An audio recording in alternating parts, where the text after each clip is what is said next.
What is going down, Sourdough Squad and the Spicy Squad? We are back for another State of the Franchise. I'm Brad Graham, and that, of course, is the Jason Aponte. We got a lot of stuff to talk about, Jason, and we're going to get into it right after this. Let's go.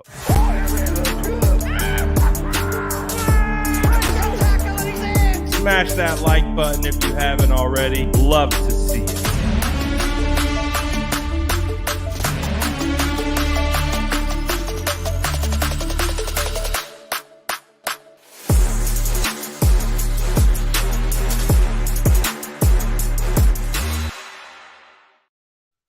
I hope everyone is getting ready for a nice holiday as we have Thanksgiving tomorrow.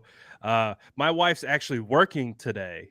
So if you see me jet off screen, right off screen, I have our newest baby walker right over here in this little rocking chair. So if you see me jet out of here, that's why, Jason.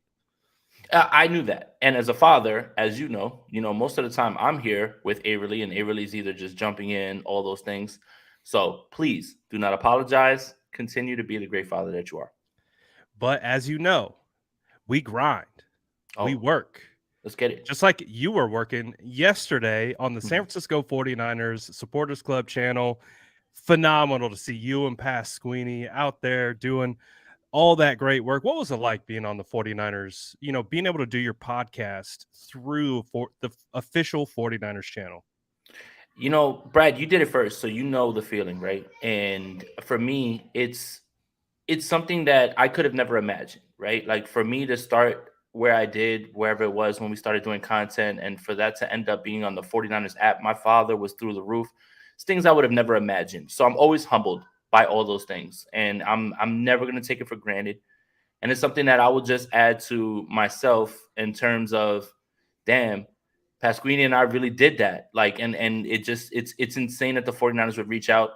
It's pretty funny that they prefaced us being on the show with, hey, you can't really be on there talking crazy. And I was like, me ever talking crazy? What? I'm like, oh, never. Aponte talks crazy? No. I was like, no, never. Come on. But it was an amazing experience. Shout out to the 49ers. Ashley, Sydney, Nick, all those people that reached out. And shout out to the Supporters Club. If you guys joined, appreciate that as well. Absolutely. It was super cool seeing you guys in there. I'd hop in and show some love. But the boys are working, man. The stocks are going up, just like a quarterback that plays for the San Francisco 49ers, Jason. Let me set the stage here. There was a point when we were doing State of the Franchise episodes where we just wouldn't say his name because we understand what it is. It's the offseason. There's not a lot going on. And, of course, the 49ers quarterback is going to be the number one topic of discussion. And we got to a point where, we've said everything we could say. And I think both you and I believed, we don't see Jimmy Garoppolo going to be on this roster in 2022. Well, the 49ers do what they do. They tell us what they're going to do. And we're like, maybe. But they did it. They brought him back. Jimmy Garoppolo... and, of course, shout out our good friend, Jordan Elliott, because he started this conversation last week about Jimmy Garoppolo being a potential top 10 quarterback. He goes out against the Cardinals, throws for 4 touchdowns, lights it up, does pretty well. We didn't get any oh-no Jimmy throws. What is it like with this entire situation surrounding Jimmy Garoppolo and the 49ers? Well, first of all, I think the reason that we didn't want to discuss Jimmy Garoppolo was because it was a dead horse. And so many people that created content just on the back of talking about Jimmy Garoppolo, when there's 52 other guys on this roster at the moment, at that time, that deserve just as much talk. Now, yes, the quarterback is the most important position, but I felt that the conversation was worn out. There was nothing more that anybody could say. There was nothing more that could be added of substance to the conversation. So, if people want to make, their content around it, that's fine. I'm not talking down on that. I just didn't want to do that. I didn't want to do that. And yes, we didn't believe he was going to be back, but thank God he's back. And as of right now, there aren't 10 better quarterbacks playing in the NFL currently than Jimmy Garoppolo. Currently. That doesn't mean that at the end of the year, things won't change. I'm not talking about that. I am talking about through as many weeks as we're in with how well Jimmy Garoppolo's played. First time that he's not thrown an interception in 3 straight games. 4 touchdowns, looks confident. The offensive line's blocking, going through progressions, getting the ball to the right people, even the off script stuff, which is what's got me more excited than anything. You saw it against the Chargers with the Ray McCloud throw. You saw him make something happen, step up in the pocket, navigate, throw something into George Kittle, touchdown. Those are the things that it seems like Jimmy Garoppolo is playing a lot more free, a lot more confident.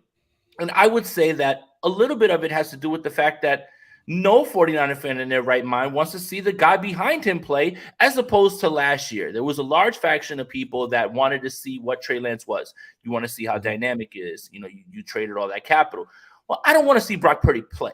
Okay, I don't want to speak for everybody else, but I do not want to see Brock Purdy play. I don't care. That is not conducive to winning. I don't want to see him play. Right. So right now, Jimmy Garoppolo feels like he's a guy who is playing free, playing for his next contract. And you love to see it. I mean, this team is going to go as far as they are on the back of this offense. And if Jimmy Garoppolo puts together games like he did on Monday night, this team is incredibly hard to beat. I don't care who the opponent is. Absolutely. And it's a crazy day across the league because you talked about Trey Lance a little bit. Two of the quarterbacks that came out in his class got benched today. Zach Wilson and Davis Mills. Two guys that, at least Davis Mills had showed promise. We looked at him last year and we're like, oh, he's got a little something there. He gets benched today for who? Kyle Allen. And Zach Wilson gets benched for Mike White.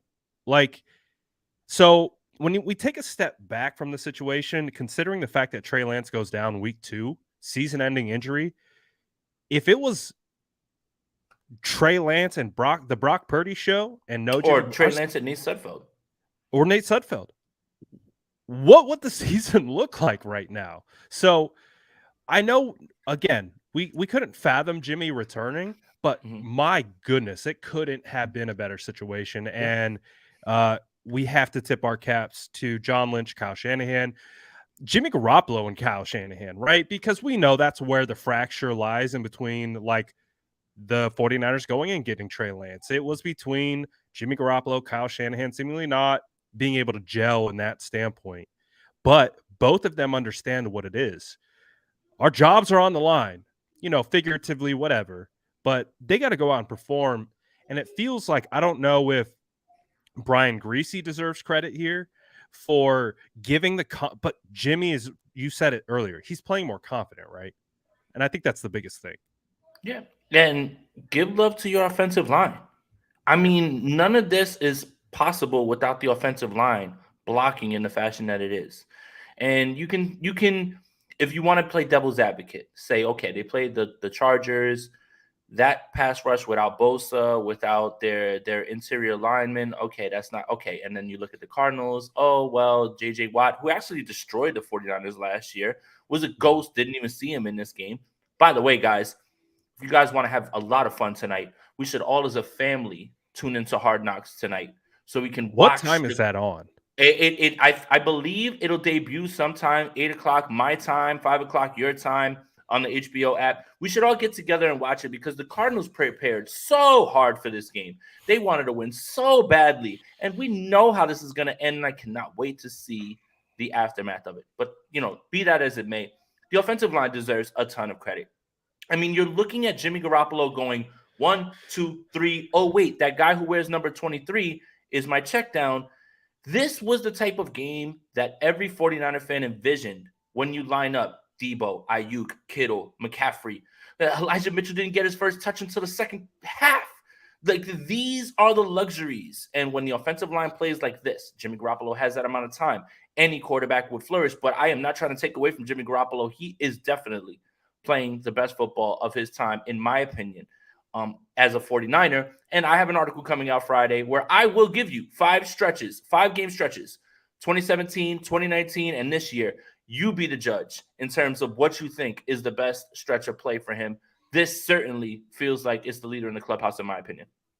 It's definitely up there. Jimmy Garoppolo, the way he's playing. We look at, even that loss that the team had against the Falcons. I wouldn't say that was Jimmy's fault why they lost. It felt like people were, not, the Ray McCloud drop. You had different opportunities where at least Jimmy was putting the ball in a spot to make plays. You can really only look at the Denver game and the Kansas City Chiefs game where it's like, it wasn't Jimmy's best game.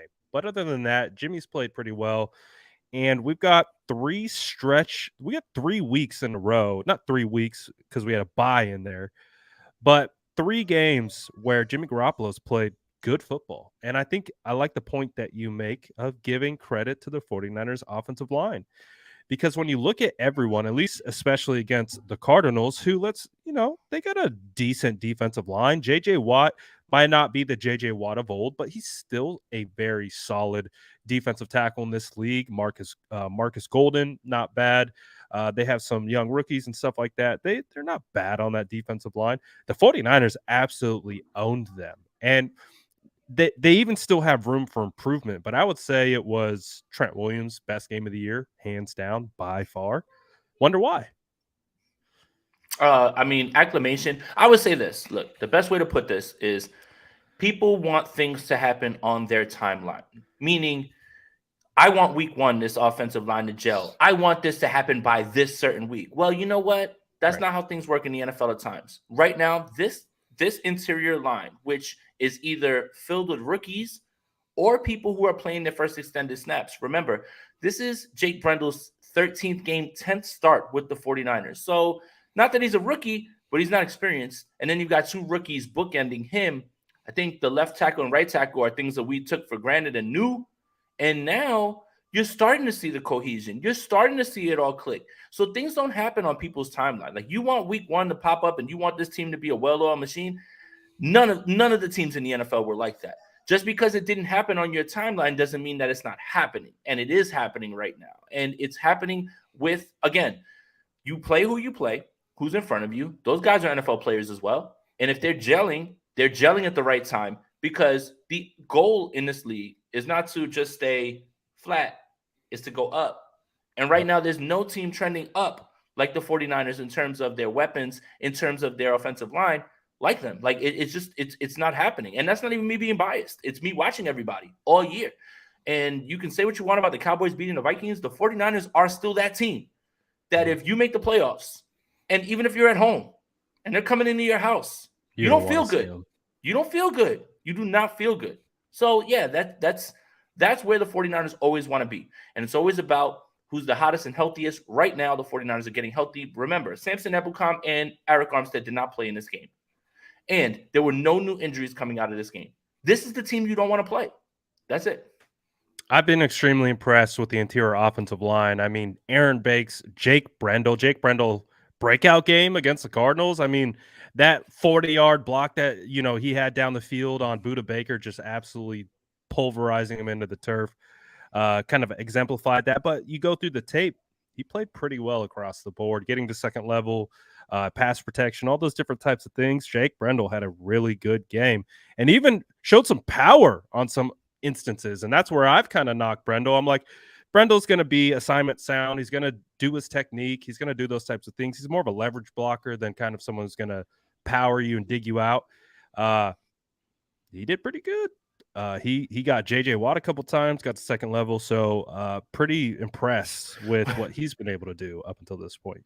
Were you impressed with Jake Brendel being 30 yards down the field, piling the road for Deebo Samuel on his touchdown? I mean, imagine being a defensive back and you see this giant lineman coming towards you. And this big old ginger just running through your face. And you're backing up, you're trying to stay away, and he's still coming at you. There's nothing you can do. I mean, that's why when the 49ers, there's a good and bad side to, I guess, prioritizing smaller linemen who are more athletic, right? And sometimes that can be a detriment. We kind of saw that in 2019 in terms of smaller guys, Chris Jones blowing the game up, and I don't want to bring that up, but I'm just saying these are the things. When things are going right, you have your center 30 yards down the field. You have Trent Williams being able to start right on the Deebo Samuel play and then just and then turn right back left and get down the field. He's the most athletic guy on this team, and I'll argue anybody about that. So, yes. You could say right in the NFL. Yeah, probably. Pound for pound. I mean, I don't know if it works saying that for a bigger guy who's probably about 325, but considering his size and the way he moves, you got to put him up there with one of the most elite athletes in the NFL. Like, it's insane what he does. And two, on top of that, Burford showed promise. I think Burford's still working through some things. Burford, the talent isn't a problem. Mm-hmm. When I look at Burford, I just see a guy who's still trying to learn the small nuances of offensive line, proper technique, where to put your hands in your head, and how to do certain things. When he figures that out, like, he is going to be really good. And so I can understand why him and Brunskill are still rotating, but both of them are still doing well. When you look at Banks, Burford, Brendel, and Brunskill's played 200 snaps this year at 4 different positions. None of them have given up a sack. Hey, throw Trent Williams into that mix. They haven't given up a sack in And this season, right? and Absolutely insane. Brett, and let's give some props to Daniel Brunskill. Yeah. This is a rhythm game. This is a game where you need to be on the field and feel the hits. Brunskill's a relief right guard, right tackle, left guard. Like, what It's wild. world, what team has this sort of luxury? I think a lot of this is just gone by the wayside. How hard is it to be a guy, in baseball, as hard as it is to be a pinch hitter, you got to be a guy that you're called on in like the most clutch situation, come up and we need a hit, right? How hard is that? You haven't seen any pitches, you just joined. Daniel Brunskill's in and out of the game, Yeah. and he is playing as well. Let's give some props to everybody. Let's give some props to Chris Forrester. Let's give some props to Daniel Brunskill, though, man. I don't think people are understanding how tough it is to do what he's doing Right. at this point.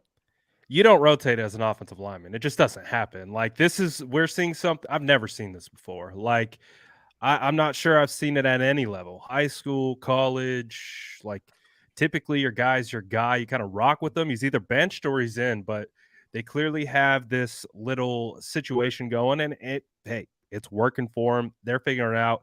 Dare I give some props to Mike McGlinchey? 0 Oh, sacks. how dare you? How dare you? Dare I? How dare you? Oh, well, no, let me be the angry 49 Twitter person. Please. Like, I'm gonna play that. Well, it was just the Cardinals. Who cares, man? I mean, he just did his job. Who cares? There. Who Is that cares? good? Doesn't matter, man. Start someone else, man. Start someone. Start anyone else. Yeah. Cut him, man. I still get those comments on my Instagram. Where's Tom page. Compton? Hey, Mike played a good game. And the whole point, kind of what got us onto the O-line, is we're seeing this back and forth between, one, the offensive line blocking well, but also, two, like, in regards to the passing game, Jimmy Garoppolo just getting the ball out on time. Like, it's amazing how a quarterback working through his progressions and being on time makes your offensive line look phenomenally better. Isn't it an amazing thing to see? Funny how that works.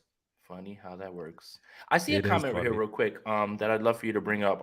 Comrade Whiskers says, why is Aaron Banks' PFF grade so low?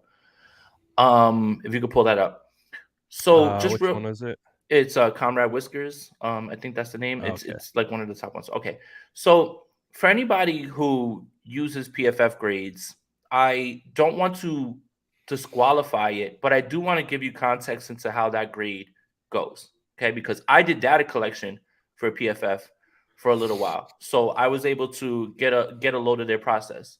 So when I did data collection, what they did was they would send me college tape, and they would tell me, and it would be broadcast tape, by the way. It wouldn't even be all 22. So sometimes it would be cut up, and I would have to identify each player within their position, meaning a linebacker being, LEO, like right linebacker, outside linebacker, those type of things. Okay. So I would collect all that data. I would watch the entire game. I would send that up, and I would send it away and let people know, okay, cool. Then that gets sent to the graders, who grade each play on each person that they watch from -2 to 2. That is the scale. The worst that you can get graded on any play is -2. The most that you can get graded on any play is 2. Now, what is the definition of -2 and 2? -2 is like the equivalent of throwing a red zone interception. 2 is like the David Tyree catch in the Super Bowl. It's the best way to put it. It is the best way I can put it. And that was the way it was explained to me. Okay. So the graders watch all of these guys. Now, they grade each play based on that, and they come to a score, and then they send that grade up to a large amount of scouts. There's this table, like I imagine there's this round table in PFF of people who aggregate this score and bring it together. My point is about this is PFF grades are largely subjective. And matter of fact, not largely, entirely subjective. Here's why. PFF, those guys that do this, some of them are very knowledgeable. Some of them are former scouts, former NFL front office members, but some of them have no idea what the assignment is, what's the scat protection, what's this, what's that. They don't understand any of that. So when what you are the see rules within the scheme? exactly. So when you see these grades, and sometimes quarterbacks cause sacks more than offensive line does, and Brad just alluded to that in terms of the ball didn't get out on time. So PFF grades, I am not trying to discredit them. I am trying to tell you they are one piece of the puzzle, and they should be used and not as the end all be all.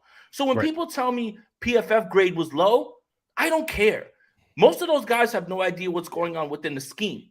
And I just broke it down for all of that. So they aggregate the score to everyone. So this PFF grade thing, while you look at it, use your own eyes. Aaron Banks is balling. I don't care what that PFF grade says.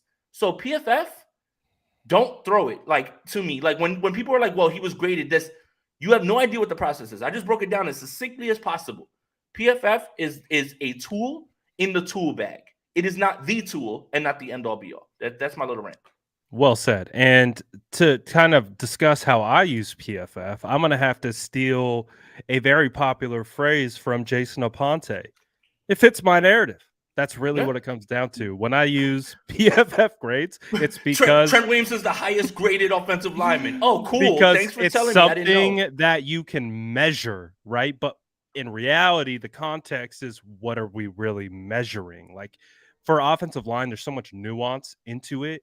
Like you don't know. Like you just really don't know. And especially with like the type of scheme that Kyle runs where they're trying to bait you, do other things. It's like you don't know how long this tackle is supposed to hold that block, like where it shifts from a tackle's fault to a quarterback's fault to holding the ball too long. Like you just don't know. So I think you well said, but definitely use PFF for fitting my narrative. If it's a high score, we'll repost it. It's a low score. Nah. And the other thing too is PFF has very valuable stats, things that quantify pressures and quarterback hurries. Yeah. I love their stat about stops, meaning a tackle that causes a failure on the offense. You know, some people call that, just a tackle for loss. But if it stalls the offense out, I think that's PFF has very valuable tools. I just think that the grade thing has been a little bit overblown in terms of the value, in terms of, well, he was graded this low, he must have been bad. I'm going to quote the great Rich Madrid. You got to watch the fucking tape, man. I'm sorry. Like, you got to watch the tape. And if you watch the tape, you don't need a grade to tell you anything. And again, that's the end of my rant. I'm sorry. Yeah. No, I hear you. It's the same thing that players live by.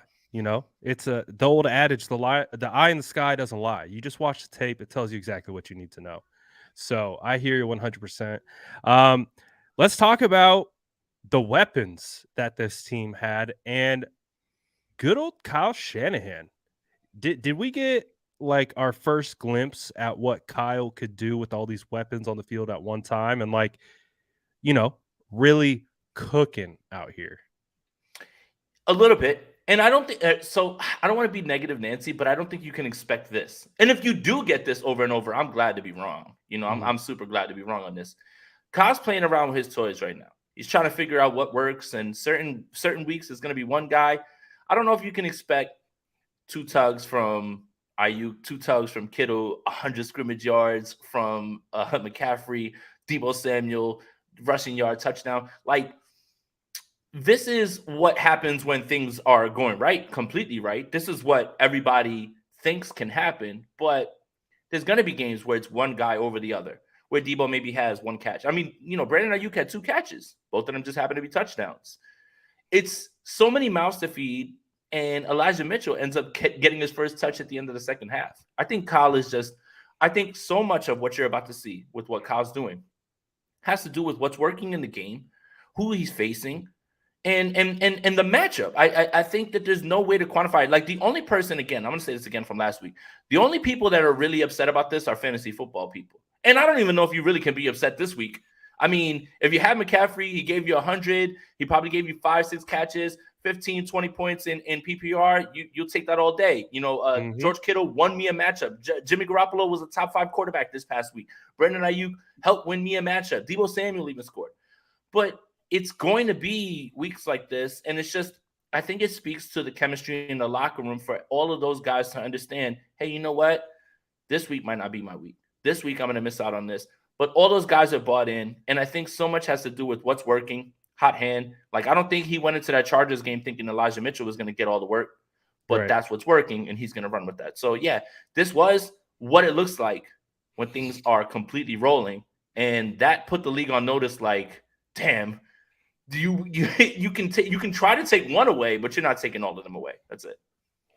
Right. And you also had, the wide back, and I don't know what you call Christian McCaffrey, but both Deebo Samuel, Christian McCaffrey came away with 7 receptions. Deebo Samuel had 3 carries, one of them the big one for a touchdown.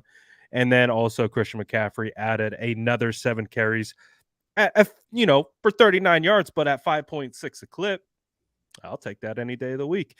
So the weapons are there. They have the opportunity right now to do a lot of damage. And I think what we want to see moving forward is consistency. Like we know this, there are explosive plays to be had. We know Kyle's going to catch a defense sleeping or biting on Trent Williams' stance or something like that. And they're going to do an end around to Deebo Samuel and do all that good stuff. Those are going to happen.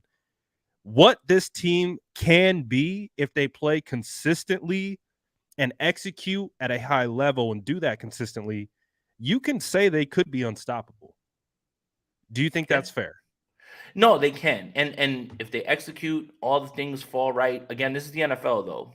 Teams are get paid on the other side. That's not usually how it goes, especially when you start to face better defenses. And I think that's a little bit of the hesitance, but this is what it looks like. I mean, the 49ers scored almost 40 points and didn't score in the entire first quarter. That is scary as hell for everybody out there, man. It really should be. And this is what it can be, especially when Jimmy Garoppolo is delivering the ball, being the point guard like he is. And that's what he has to be now, the facilitator. He doesn't have to lift guys up. He's got to get the ball to his guys. And he's been doing that. And it's very scary for the league. Absolutely. Great point. 0 points in the first quarter, 17 points in the second quarter, 14 points in the third, and 7 in the fourth. Hey, we'll take that type of performance out of the 49ers any day of the week. We saw Jordan Mason out there, Jason. They gave him the ball. Do you believe 24? Look at 24, and they were like, damn, he looks like Marshawn. Jordan Mason, and I quote tweeted your film clip. Jordan Mason is toting that thing like he's never going to get to touch it ever again. Like, he knows, like, oh my God, I'm only getting this shot. This is it. Like, this man is like listening to Lose Yourself over and over. Like, this is your moment. You got to hold it. Like, that is the angry runner that we saw in camp. That's the angry runner we saw in preseason. Happy that he even got some burn at all. But that is the type of runner that he is. And you can tell that he never is ready to just like go down on the first shot, man. So yeah, I mean, happy for Jordan Mason. It's so funny. Jordan Mason undrafted, Ty Davis Price 3rd round, Ty Davis Price not active. Jordan Mason plays on special teams and would be that guy when the game's out of control to get in there. But happy for Jordan Mason. Happy that people got to see him in an NFL game, tote that thing and run through a bunch of people. Buda Baker was holding on for his life. He was trying to tackle him. Jordan Mason was like, nope, get off me. Get off me. Man. I'm really excited too, because I think one of my personally, and I know you saw it as well, Jordan Mason's really good as a pass catcher out of the backfield. Yes. So we focus a lot on Deebo Samuel and all, of course, the high profile weapons, Elijah Mitchell, Christian McCaffrey, all that type of stuff. But TDP's out there in street clothes. Jordan Mason's the special teamer. They got dogs, man. They got depth. We didn't even see a whole lot of Jawan. Jawan had an opportunity for a touchdown. It was who was that on Jawan? Well, Jawan had 2 ops. One, he tripped over his own feet. That's his fault. I think that would have been a nice play. And there's also 2, I think, pressure in Jimmy's face, and he let that thing rip and at least gave him an opportunity. The other one, what did you think about the one? It was in the corner of the end zone. It was like a little too far, just a little too far.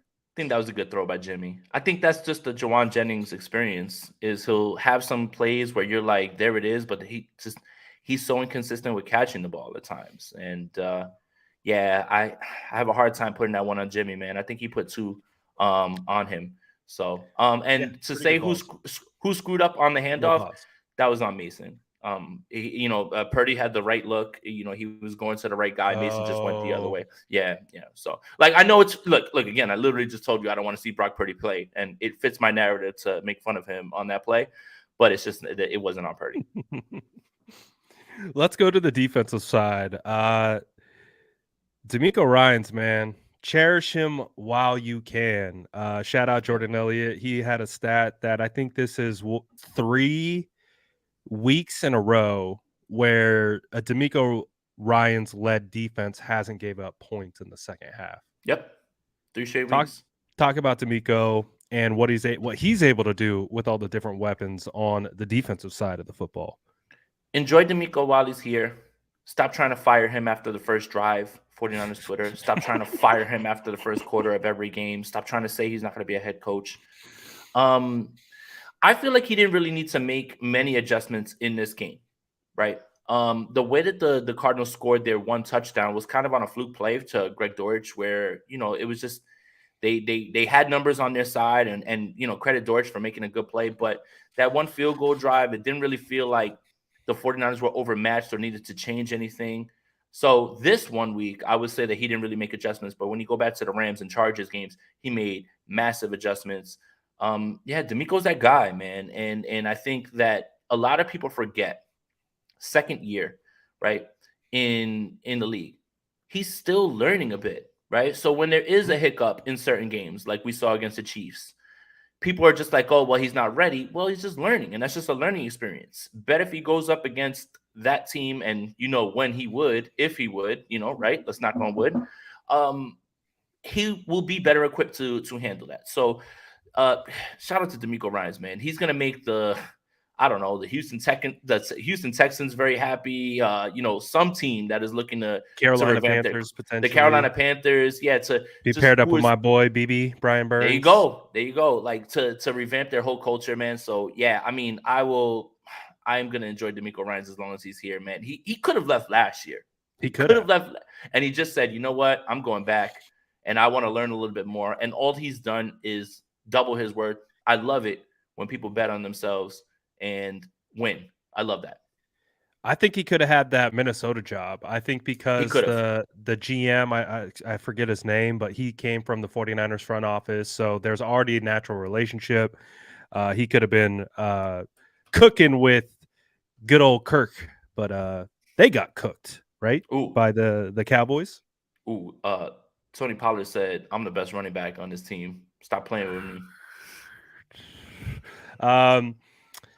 Did you hear or see the comments about Charvarius Ward had for DeAndre Hopkins? Boy, he did not hold back at all. So for everybody that's like, oh, well, what's he talking about? He went 9 for 91. Well, he only gave up 4 of those catches for 42 yards. Now, 4 for 42 when you're a wide receiver means just a little over 10 per, right? That's not exactly lighting it up. I think Mooney Ward was a standout on defense, not only because of his coverage. He led the team in tackles. He was in on every run play, and he also was dealing with a groin. So I like Mooney Ward talking that talk because it felt like DeAndre Hopkins was trying to prove something, and he's been on this mission because of the PED suspension. I have a feeling that Mooney Ward's words echo many of other defensive backs' sentiments when it comes to DeAndre Hopkins. You had to cheat, right? He said he thinks he's still that guy, right? A top 5 guy. He's not a top 5 guy. Let's just say that 100%. He's not a top 5 guy. Like I can name 5 guys that I would take right now, hands down over him. Like, JJ Chase, Stephon Diggs, Devontae Adams. He's on the back end of his career. Yeah, exactly. So it feels like DeAndre Hopkins is that guy. Like, remember me? Back in the day when I was holding on. I mean, right. I love DeAndre, so I'll give him a little bit of credit. He's still got the capability and the talent. No, he's very good. He's a technician. He's winning the ways that he's won. Yeah, he's on the backside back of his end. Yeah. career. Yeah. But he's not gonna. He never was a speed guy. He never was somebody who would blow the top off defenses. He No. was great at route running and Yep. understanding how to manipulate leverage on Strong defensive hands. backs. Yeah, and exactly. And that's the type of stuff that'll keep people around, right? Like Larry Fitzgerald wasn't always that. That's why Larry Fitzgerald played for as long as he did, right? Like, and those are good things, but it feels like he is trying to insert himself back into this conversation that I don't think he's a part of anymore. And Mooney Ward was echoing that when he was talking. Yeah, definitely. And really, we didn't see a whole lot of DeAndre Hopkins in the second half. It was we saw him get peppered quite a bit, but the defense really stepped up and just really put the clamps on that Cardinals defense and did a really good job.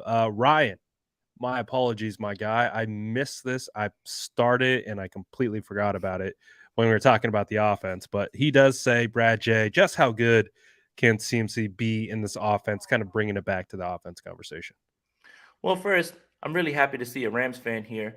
Hopefully, you don't stop watching football because I fear you are probably not going to, you are going to be the first Super Bowl team to have the worst record coming out of a Super Bowl. So I'm happy to see the one Rams fan here. Is Okay? that really a possibility? That's really a possibility. The Ooh, lowest amount of wins that a Super Bowl team has had is 6. Can you wow. confidently look at the Rams that are not going to have anybody for the rest of this time say that they're going to win 3 more games? I can't. So I just want to say I hear you, and it's okay. I hope you don't stop watching football, and I hope you don't stop pulling up to the shows. McCaffrey. McCaffrey is a large reason. There he is. I hear him. You got Keep it. going. Spit. You got it. McCaffrey is a large portion of what is helping Jimmy Garoppolo out. So the 49ers, what they've done is mitigate the responsibility for Jimmy Garoppolo, right? The offensive line is playing well. That's a fact, right? And you're not able to go through the progressions without the offensive line. But if you're looking 1, 2, and 3, and then you have the most dynamic check down that the 49ers have had, a guy who can literally make guys miss, it gives Jimmy Garoppolo this comfortability. And now this is a part of this offense now that we haven't seen. No disrespect to Raheem Mostert, but Raheem Mostert, if he was a check down, he would catch the ball, get as many yards as he could. He's not making guys miss like Christian McCaffrey is. Christian McCaffrey is special. That's why he's brought here. So how good can he be? He is not only a guy who can make things happen when everything breaks down, he's given Jimmy Garoppolo another safety blanket. And I think you're seeing that over and over. It's so crazy. He knows exactly where that man is. They're on the same page. He knows he's here in the flat. Cool. Get him the ball. Let him do his thing now. Jimmy Garoppolo's not forcing the ball anymore because he never had any sort of like down here check down guy that he can throw the ball to. He's always been looking to try to make a play. And now that is taken away. So Christian McCaffrey not only gives them a luxury that they never had, he also gives Jimmy Garoppolo a comfortability that he's never had when things break down. Well, also, too, one of the things that Jimmy Garoppolo said about CMC is he sees the field like a quarterback, Yes. meaning they're on the same page with responsibilities, coverages, and how to attack them, things like that. With, we kind of touched on it a little bit, and it's hard to quantify. So I don't expect you to have a definitive answer one way or the other. If you do, great. But does Brian Griese deserve some credit here? Because we've definitely came after Scangarello for not being able to develop a quarterback. Mid, Mr. Mid. Do we have to start, spreading the praise around and maybe talking about Brian Griese a little bit more as but with the same thing, the reason why I was thinking about it is because when Jimmy talks about Brian Griese, he's like, he's a quarterback. He sees the field like a quarterback. Not every coach, even though they might know all the X's and O's, quarterbacks see the field a certain way and they're able to relate. And maybe Griese's that middleman in between Shanahan and they can like relay messages. I don't know. Is it time to give him a little bit of credit? I think the conversation should at least start. It would be foolish of me to say, I know the impact that he's had. It's certainly a conversation because of the way that he's played. And I'll always go back to this. No quarterback, I got you. No quarterback has improved under Rich Scangarello. And I don't know if Jimmy Garoppolo's improved, but he's playing his best ball under Brian Griese. Being a training camp, Steph of the 49K pod and the Bully Ball pod that we do on Niners Nation pointed this out. We were at camp, and he's very detail-oriented. What I mean by that is when he worked with Trey Lance, when he worked with Jimmy Garoppolo, he would work on certain things like the ball coming out at the wrong spot, or like how certain snaps will be taken. He's very detail oriented, and I think that's why he was brought here. He was brought here for Trey Lance. Let's be clear, right? Like Brian Griese talked early on about, I haven't spoken to Jimmy Garoppolo. That's okay. I get that part, but it's at least a conversation. It would be foolish of me to say, yeah, Griese is the reason for all of this, because I don't know the specifics of what they've been working on, right? Obviously, all that stuff is closed off. But it would also be foolish to not say that he doesn't deserve some of the credit when it comes to this, just based on the way that Jimmy Garoppolo has been playing. So there he is. There he is. What does Walker think about Brian Griese's? What do you think about Brian Griese? Or is it all Jimmy Garoppolo? Is Jimmy just out here doing his thing? Oh, my goodness, man. God. Well, you know how we do. We stay grinding. Again, like I said, the wifey's at work today, so I had Walker over in his little swing. He woke up from his nap. He's 40 smiling. minutes ain't bad, though. 40 He's minutes smiling. ain't bad. Oh, wow. You say hi to all the people. Well, yeah, we're pretty good. We're up against it, of course, but with this whole, we could talk a little bit more. He's all right. Hey, if you're good, I'm good. But yeah, if if Daddy Duty's call, the vibes. Everybody in the comments would know exactly what's going on. But so good to see him, especially with his journey, man. Look how big and strong. Hey, he's getting all big and chunky. Look at that, man. You gonna play O-line too, like Daddy? He's like, nah, I'm gonna be quarterback. Nah, Let's man. go. The quarterback. Nah, That's man. it. They get paid. I don't want to play the O-line, man. I don't want to play the O-line, man. Shit, man. I don't even care about scat protections. Who cares? Who cares, man? I don't want to do It's that. boring. Look at him. He's like, nah, I don't want to do that. But we're right here in the middle of the week. We talk about it all the time. So let's talk a little bit about the New Orleans Saints coming up. Is this a trap game? Is this something that the team should maybe be on alert for? But I don't know. Is Andy Dalton really someone to be scared of? I don't think so. No. And I think the fact that you're even bringing up trap games shows you how far the Saints have fallen out of contention and how people viewed them early in the year. Because again, when we looked at the schedule, you're like, oh man, look at the Saints. There might be a problem. But when you look at the way that they are operating on offense, doesn't seem like they have a plan. Dennis Allen's a defensive guy. Marcus Lattimore is back and he's practicing after I think he had a kidney laceration. That's certainly something that's a bit more interesting. Yeah. So yeah, Cam Jordan, I think, missed his first game ever. That's Cal's pride right there. And yeah. Are you the Cal guy, or is it just Jordan? I'm a Cal guy. I got a Cal right under my shoulder. There's a little Cal logo. Yeah, definitely. Jordan talked to Cam Jordan at the combine. Mm-hmm. And look, the fact that we even talked about this again as a trap game is just how far the Saints have fallen. But I don't feel that the 49ers are going to be susceptible to this, right? Because many people could have said this Cardinals game would have been a trap game, especially when you see Colt McCoy is going to start. And that felt like the sentiment throughout the week. I think this team is too locked in right now. I don't think that there's going to be any sort of drop off. This isn't something that the 49ers are going to take them lightly. But these next 3 weeks, it's going to be the New Orleans Saints, Miami Dolphins, Tampa Bay Bucks. I'm not saying that they're looking past that, but those two games are circled for sure. So the 49ers take care of business, end up 7-4, and then we go into this battle of secret sauce. And oh my God, next week is going to be full of fun discourse about Mike McDaniel and Kyle Shanahan. And then the week after, Brad, did you know Tom Brady was a 49ers fan back in the day? Was he? Did you know that? Insane. This is the first I'm hearing. I don't know if I've ever heard about that before. No. So yeah, the 49ers have something right in front of them. They take care of business. They are not leaving the West Coast for the rest of the year until the playoffs start, which is something that's very cool. But yeah, I think the 49ers are going to handle business because they're locked in. And then these next 2 weeks are going to be big tells to see where the 49ers are, especially with how booming that Miami offense is. I agree. I mean, New Orleans has good weapons. I really like Chris Olave, what he's doing. Oh, yeah. Jarvis Landry, of course, is getting healthy. He's out there. Taysom Hill, say what you want. He has ability. But Alvin Kamara as well, right? But I don't know. Andy Dalton doesn't really strike fear. He's a fellow Ginger, so I got love for him in that regard. But other than that, he's really Andrew Dalton. He's Andrew Dalton with that He's hair and that Andrew beard. Dalton this He's not year. Andy. He's Andrew. No, he's Andrew this year. He's not, and of course, no disrespect to our good friend Andrew Pasquini, but that he's definitely just not. He's not cooking this year, I should say. Well, Pasquini wants Jameis to start. I want Jameis to start. I don't want Jameis to start. I think he's better. I got a couple. Andy. I'm not gonna lie. I got a couple dynasty shares of Jameis, and some of my quarterbacks have taken some darts here. So I'm like, all right, I need someone to step up. Wait a minute, you're taking darts. I'm gonna have to start Mike White with like my playoffs on the line next week. Like, yeah, this is where we're at right now. And our prince Justin Fields, we don't even know if he's gonna play because of his arm, and he's been a top 3 quarterback every single week. I got like 4 shares of him in dynasty. Oh God, it's been a ride. I got a lot of Trey Lance, and I'm sad to say I got a lot of Zach Wilson. What about a league where I have Trey Lance and Matt Ryan?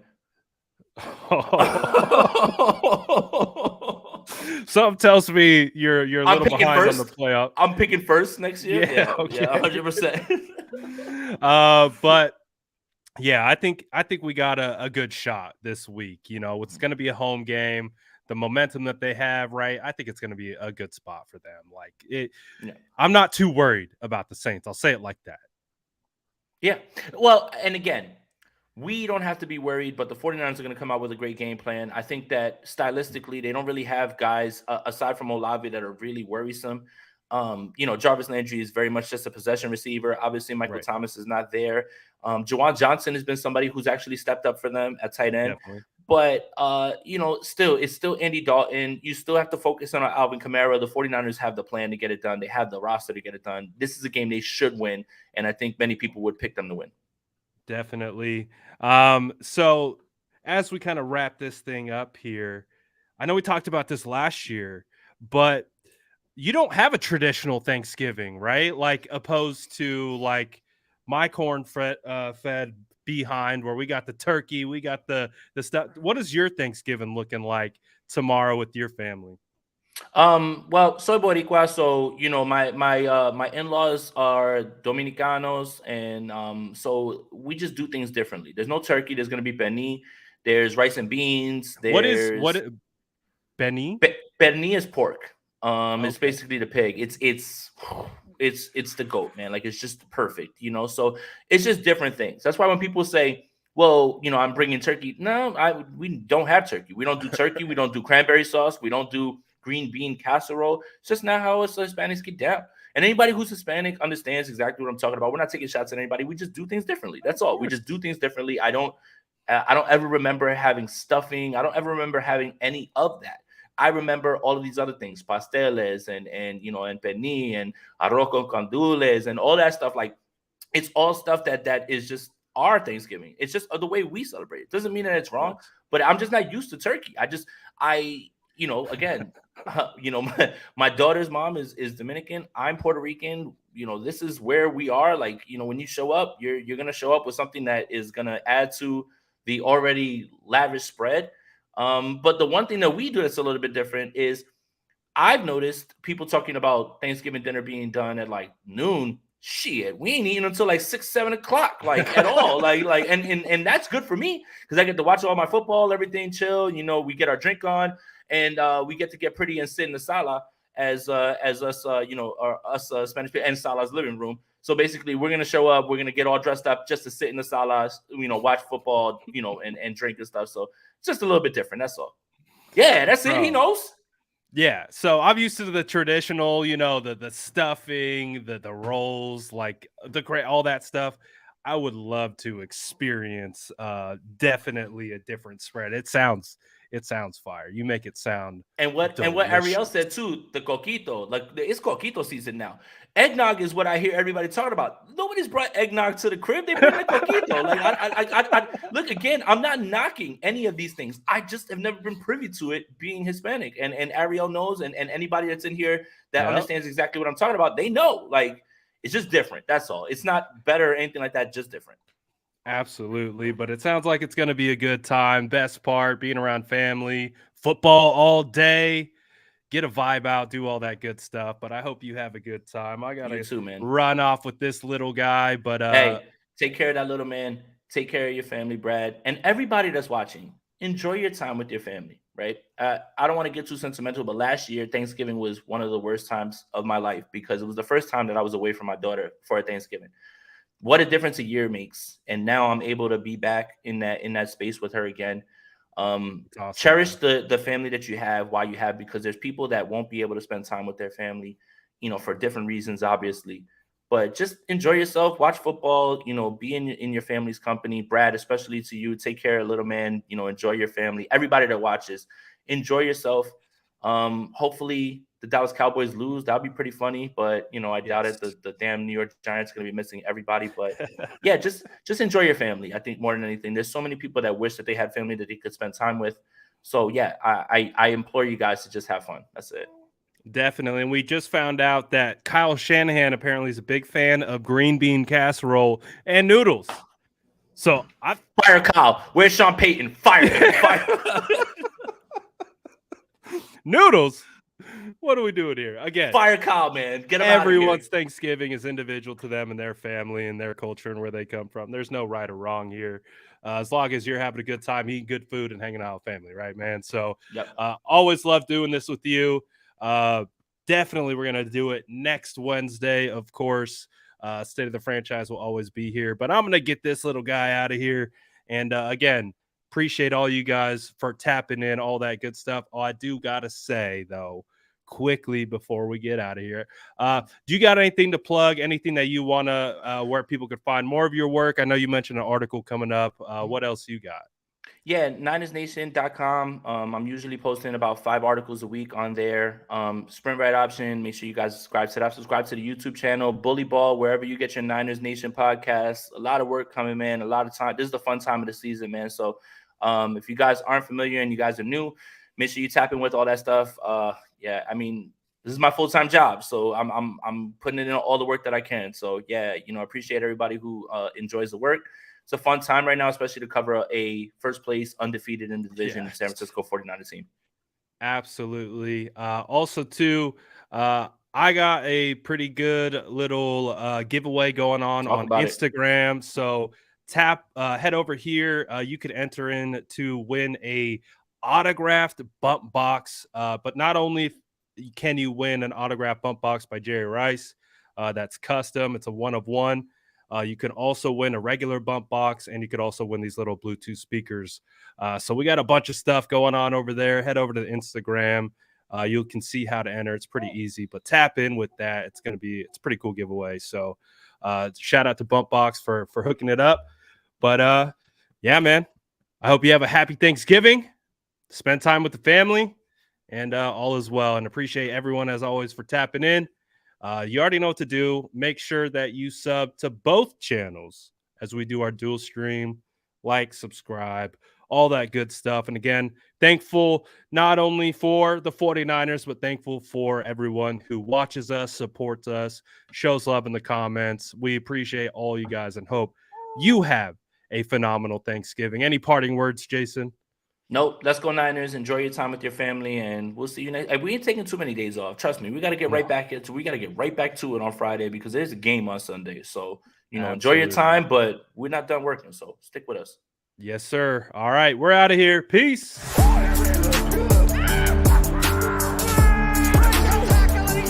Smash that like button if you haven't already. Love to see you.